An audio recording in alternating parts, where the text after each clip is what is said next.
A few years ago, tobacco companies sold the world on e-cigarettes, newer, safer, and more efficient ways to deliver nicotine to your brain that would eventually help you quit smoking. Well, now one doctor came up with the crack pen.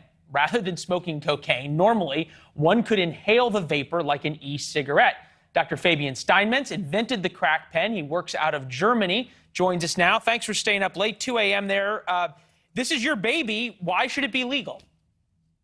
Yeah, I mean, first of all, thank you for having me. Yeah. I mean, we are talking about a medical device. The war on drugs has not worked, and we need alternatives. I mean, it's quite easy how to regulate cannabis, but it's more difficult how to deal with drugs like crack cocaine or heroin. And we actually learned from a lot of European cities like Zurich and Berlin, but also Bern, European cities, how you can actually give heroin to people who already have an addiction problem, who already have a substance use disorder.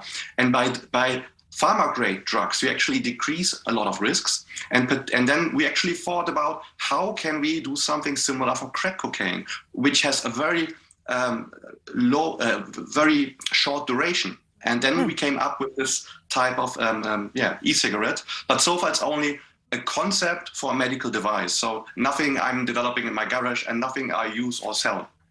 It's a fascinating point, and you make a great point. The war on drugs hasn't worked in the United States. You've got huge problems associated with buying drugs, using drugs.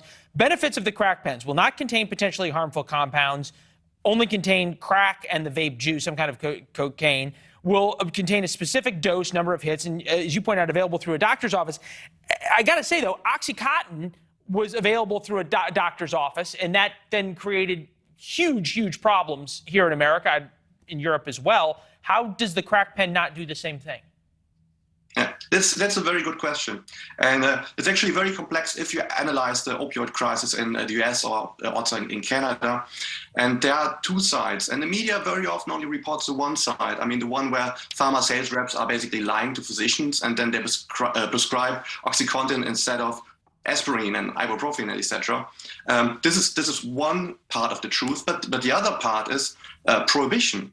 I mean, this is the reason why people, if they don't get their pills, go to the black market and then they poison themselves with illegal fentanyl formulations.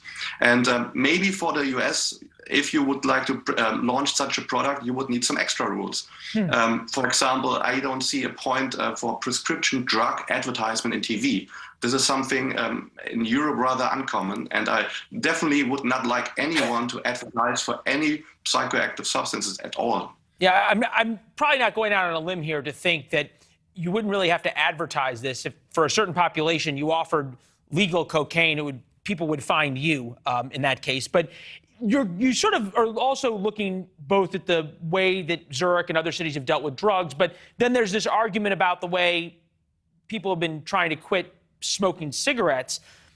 Success rates for different methods to quit smoking.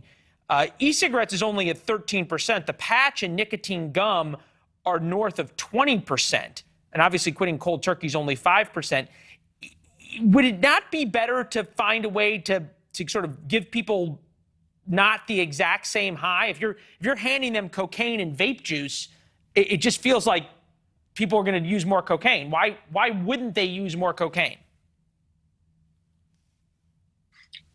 I mean, the main harm reduction is to have a controlled substance, and because you get this from a doctor, you actually have a serious conversation about your health. I mean, we're talking about people who are homeless, who haven't seen a doctor for years. So by talking to a doctor, he actually can help you, for example, to lower a dose, to address comorbidities, to help you for example, find a social worker for you. It's fascinating. If you actually get one to market, come back and talk to us about it. Unfortunately, Doc, we got to run. We only got a couple of seconds left. Thank you.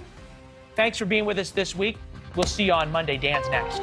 Thanks for watching. Click the red subscribe button below so you can get more of NewsNation's fact-driven, unbiased coverage.